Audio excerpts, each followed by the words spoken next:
Hello everyone, আসসালামু আলাইকুম। কি অবস্থা সবার? আশা করছি সবাই ভালো আছেন। সকালের ব্রেকফাস্টটা যদি এরকম সাজানো গোছানো আর কালারফুল হয় তাহলে কিন্তু মনটাই ভালো হয়ে যায়।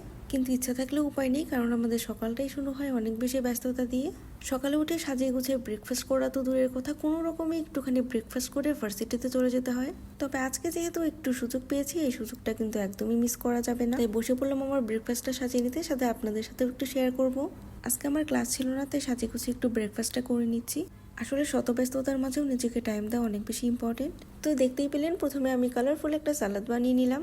এখানে গ্রেট করা ক্যারট, ইয়োগার্ট, একটুখানি গ্রিন চিলি আর ব্ল্যাক পেপার দিয়ে মিক্স করে নিব। আর ব্রেকফাস্টে ডিম তো মাছটা রাখতেই হবে, তো আমি একটা ডিম সিদ্ধ করে নিয়েছি। তারপর আমি কিছুটা পরিমাণ টমেটো স্লাইস করে নিলাম। আসলে টমেটো আমার অনেক বেশি পছন্দ, আর স্কিনের জন্য টমেটো, গাজর এগুলো অনেক বেশি ভালো, তো আমি এটাকে ব্রেকফাস্টে রাখার চেষ্টা করি।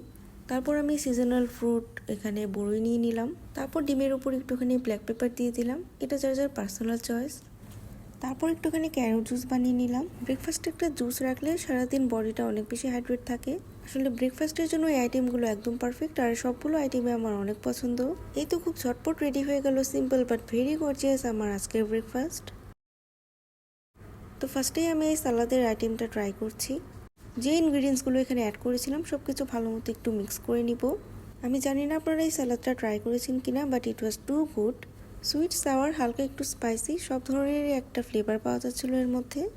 তো আপনারা কিন্তু এভাবে এই সালাদটা ট্রাই করে দেখতে পারেন, আশা করছি আপনাদের কাছে অনেক ভালো লাগবে। তো আমি কিন্তু ব্রেকফাস্ট করে স্টার্ট করে দিয়েছি। হালকা হালকা শীতে এরকম রোদে বসে ব্রেকফাস্ট করার মজাটাই কিন্তু আলাদা। তো আমি ব্রেকফাস্ট করতে থাকি, আর আপনারা কমেন্ট করে জানান আজকের ভিডিওটা আপনাদের কাছে কেমন লাগলো।